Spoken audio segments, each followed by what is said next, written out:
Married at First Sight Australia, Episode 13. After last night's fiasco, I'm going straight into the commitment ceremony. First on the couch were Booker and Brett. I actually like these two, I've said it before. They're actually one of my favourites. I think they'll go a long way in this actual series. They don't seem to be having any rocky moments yet. I'm sure there will be some further down the line, but at the moment they're on the right path. So there's not much I can say about these two. They look good together, they get on well, they have fun, they have the serious talks. There's nothing more I can say about them. So in conclusion, they both said stay. Next couple on the couch were Bryce and Melissa. Oh dear. Where do I start here? Bryce! Still behaving like a dickhead, even in front of the matchmakers. Oh, this guy is a little arrogant for my liking. He doesn't take advice well. Oh no, doesn't take criticism. Not at all. Like I said, when it comes to Melissa and him, Melissa's just the dutiful wife. Doesn't say much. If Bryce says go left, we go left. If Bryce says jump, we jump.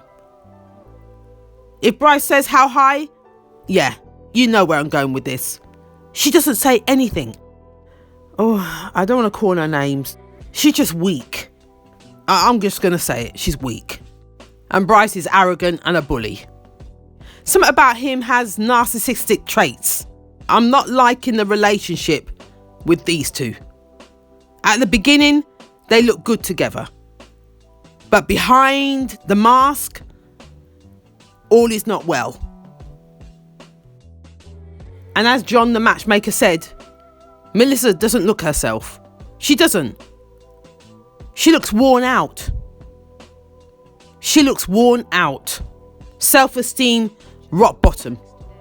And he can't see it. He's so up himself, he can't see shit. And the night after the dinner party, when they woke up in bed, he had to go online to see what Gonzo looked like. And he was from the Muppet Show, if I remember rightly, Gonzo. Yeah. But he weren't letting it go.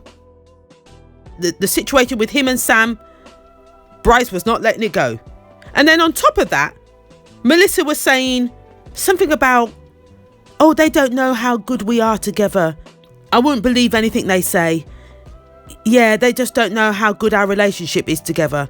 This girl, she's naive. She hasn't got a clue. Not a clue. She doesn't know how much he's moulding her. Because that's what I see. I see him moulding her. Rather than her being herself, he is moulding her. And that disturbs me. She's holding on for dear life because she wants this relationship to work. She doesn't want another failed relationship. Just the same way her ex-boyfriend used her for 12 years. If it wasn't for this show, she'll still be doing that. She has no self-esteem. As I said before in another video, she needs therapy. No word of a lie. She needs therapy. Did you see how agitated he was getting when John the matchmaker was getting onto him about his behaviour towards Sam? And when John asked him where it all stemmed from, did you hear what he said? From the bachelor party. The way Sam asked him, are you nervous? Are you nervous? What's so wrong with somebody asking, are you nervous? You dickhead! And you can see the rest of the group were looking at him as in to say, is that it? All because he said, oh, you look nervous, mate. Everybody's like in shock to think, nah, that can't be it. He is not getting on him because of him asking the question, are you nervous? There's something wrong with you. You've got a screw loose somewhere. And then when Sam heard this, he even had to say, "Are you serious?" All because I asked, "Are you nervous?" I was nervous. What's wrong with asking the question? Oh, you're not right, mate. I swear to God, you're not right. Did you see how irritated and anxious and fidgety he was getting? He was so uncomfortable in that seat, being told off. I don't think anyone's ever told him off. Like I said, he doesn't like the criticism. No. This is someone to watch for. This person here is someone to watch for. All that facade, behind the mask. Ooh, be careful. And when you saw the back and forth with them, Bryce and Sam, that is, at the commitment ceremony about Melissa crying on the balcony, Bryce still kept going, as in to say, show me, what proof have you got? You had Coco sitting next to Sam that backed him up to say, yes, I've seen her crying. But he still wouldn't accept it. He still kept goading to say, well, what proof have you got? You have to go to your wife for her to back you up. I said, well, what does that mean? What are you talking about, you dumb idiot? He was backed into a corner. He really was backed into a corner. He had no words. He just kept repeating himself. Bryce is weak.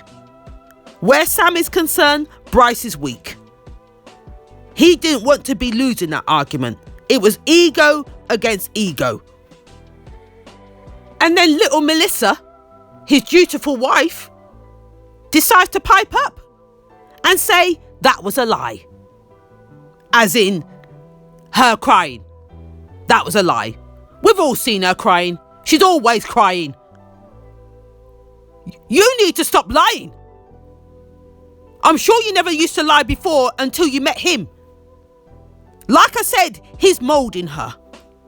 I'm not liking it. He is moulding her. And she's so gooey-eyed, he can't do no wrong. She knows he's wrong. She knows he's wrong. She's just in denial. Sam was in the right there. Bryce was wrong. Bryce was wrong in front of the matchmaker, John, as well. But he didn't want to accept it. Absolutely ridiculous. I love John the matchmaker's stance in how he dealt with Bryce. He was so calm. And the questions he just kept throwing at him, I loved it. Bryce was so uncomfortable in his seat. He kept squirming. He kept fidgeting. His face was getting red. His mouth was getting dry. He kept putting his arm around Melissa, and then he kept moving away, then coming back to Melissa, then kept moving away. He was so uncomfortable. I loved it. That put him right where he needed to be, in the spotlight. You like being in the spotlight, don't you? You're a radio announcer. You like the spotlight. There you go. You got it now. He couldn't handle it, though. Couldn't handle the criticism. Oh, no. No.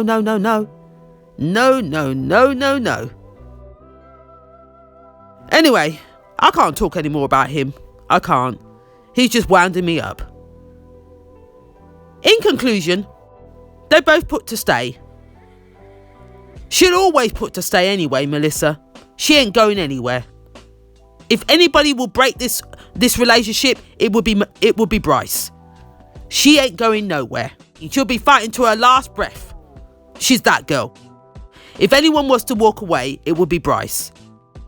And then did you see the way he dropped that envelope down after he finished saying stay? Arrogant arse. Oh.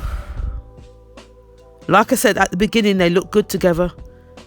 But as the weeks are going past, he's grating on me. He is. What you have to watch for is the man behind the mask. I'm not going to say it again. Moving on.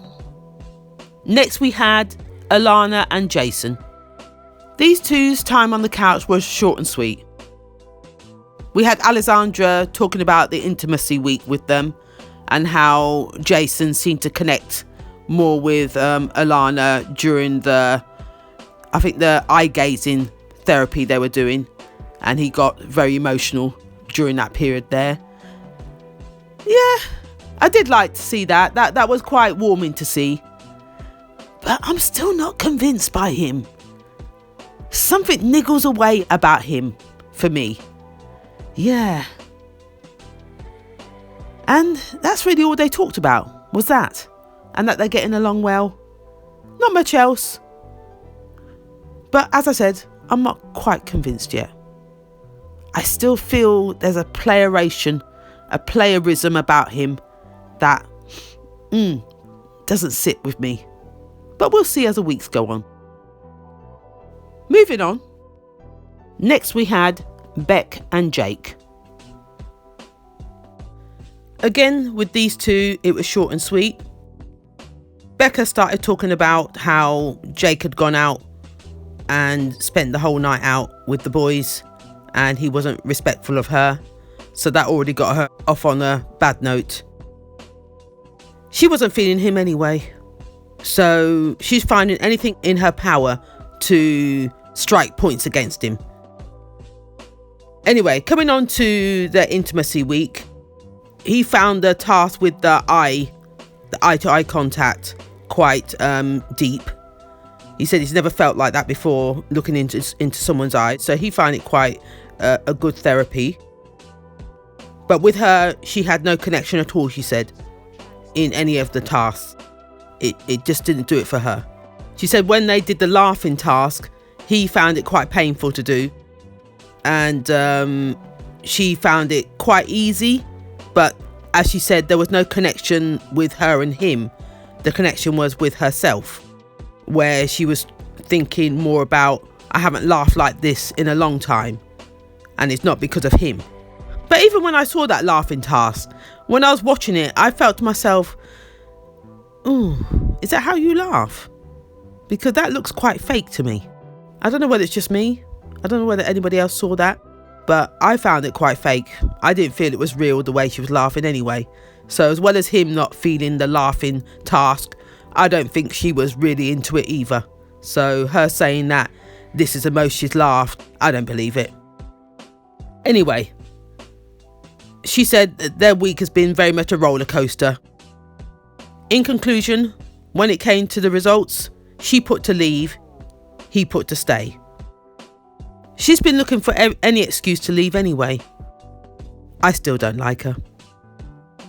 So it looks like I'm going to have to put up with her for another week.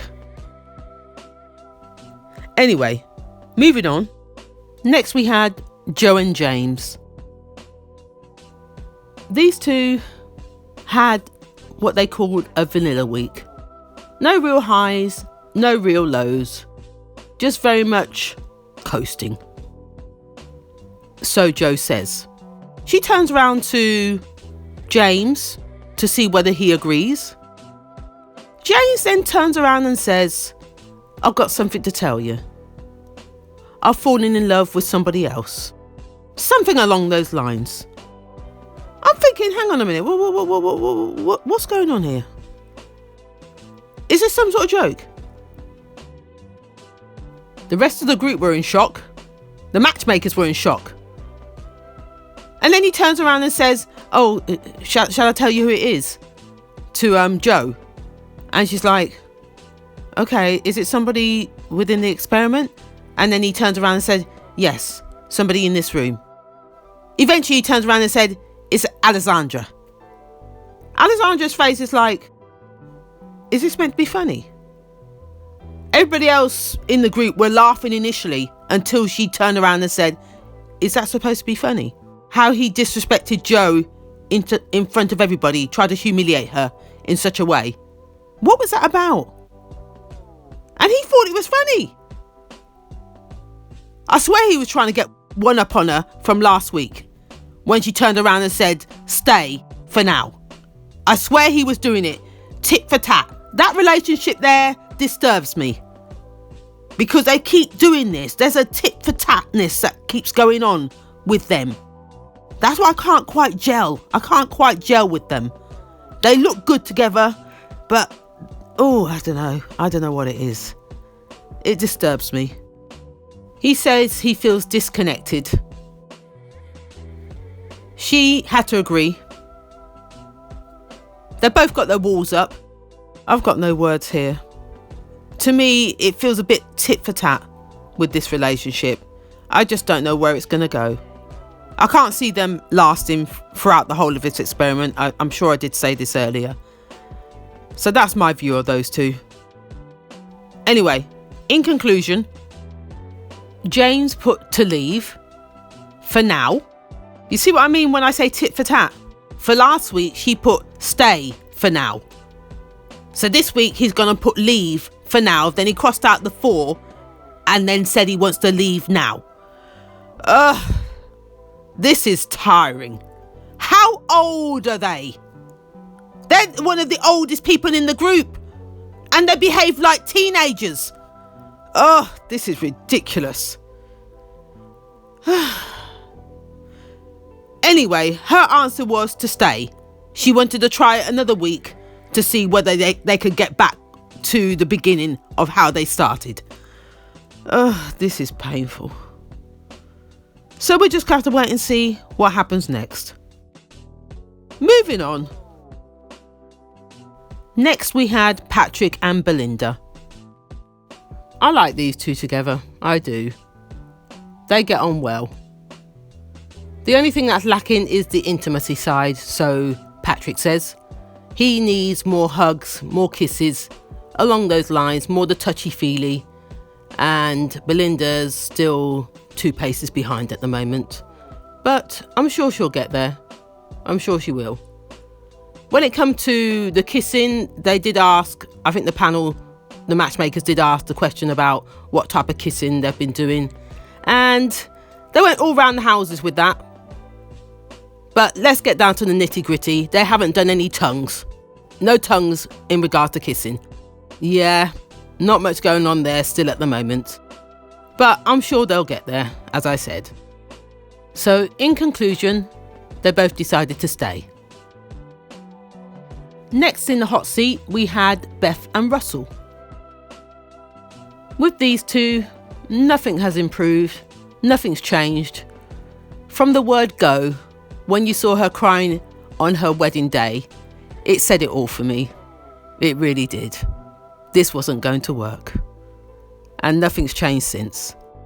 Mr. Matchmaker turned around and said, the reason why we put you two together, we really thought it would work because you both got similarities about you. I'm thinking to myself, hang on a minute. John, I'm going to have to disagree with you here. I don't know where your head was at. Where are the similarities? Please tell me. I'm still trying to find them. Do I need a magnifying glass? Because I can't see it. I really can't. I don't know how these two were matched together. They're from 2 different worlds. John, you let me down on this one. You did. Don't know where you're going with this. You turned around and said that they shut down from early in regard to trying to get to know each other.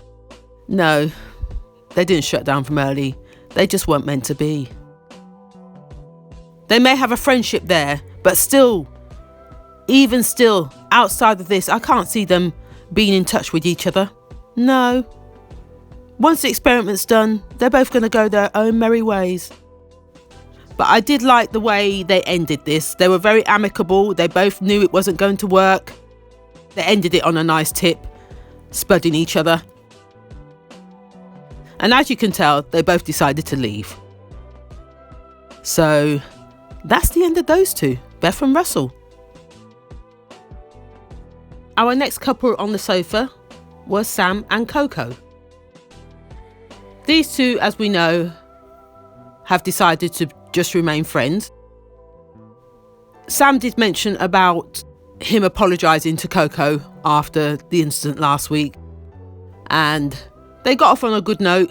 He did a bit of yoga with her and they hugged it out. That was a big step up from where they were before. They're just going to remain friends, as he said. Then when Mel, the matchmaker, I think it was, asked Coco how her week went, she said, well, with Cam, she made a mistake already. She was supposed to have said Sam. Instead, she said Cam. Oh, how embarrassing is that? Slip of the tongue, very similar names. I get it. But come on, she had Cam on her brain. Oh, that was so embarrassing. The whole group were in shock to hear the name. Cam was embarrassed. Everybody was embarrassed. And she tried to laugh it off, of course. Oh dear. I wouldn't like to be in her shoes. When Coco composed herself, she did continue to say the reason why her and Sam didn't work out was because there was no real empathy. And yeah, that's really why it didn't work. And at the same time, if they could just come away from this being friends, then she's happy with that. Right behind that, Mel the matchmaker turned around and said, right, let's talk about last night. Oh, she didn't waste time. Oh my goodness. I'm going to keep this short because really what she did was hash over the events of last night. We're talking about Coco did.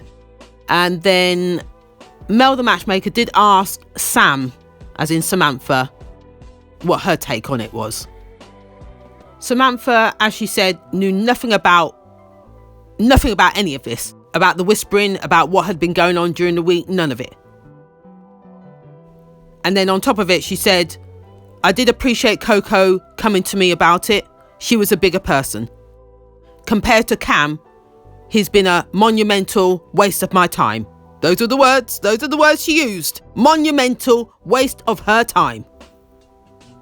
And that she can't wait for this to be over, to be able to run out those doors and leave all of this behind. That's what she said.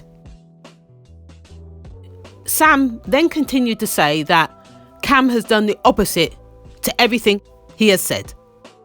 He talks about he has high values, strong morals. He's done the opposite. He hasn't shown her any of those things. That's what she said. Cam later on said something along the lines that we're pretty clear where we stand with each other, as in him and Sam. Sam turned around and said, no, you put to stay last week. I knew that I wanted to leave. Cam, do you have an answer? Do you have an answer? As Sam said, you made her stay on your terms. On your terms. Who are you really staying for? We know it wasn't for Sam. We know it wasn't. So what's your answer behind that, Cam? Cam had no real answers to back that up with. As Sam said, you kept me here so you can play around. Yeah, those were her words. Cam, you lost there. You lost there. Sam's final word on that subject was to Coco.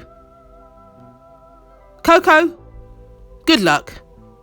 You're gonna need it, girlfriend. Yep. That's what she said.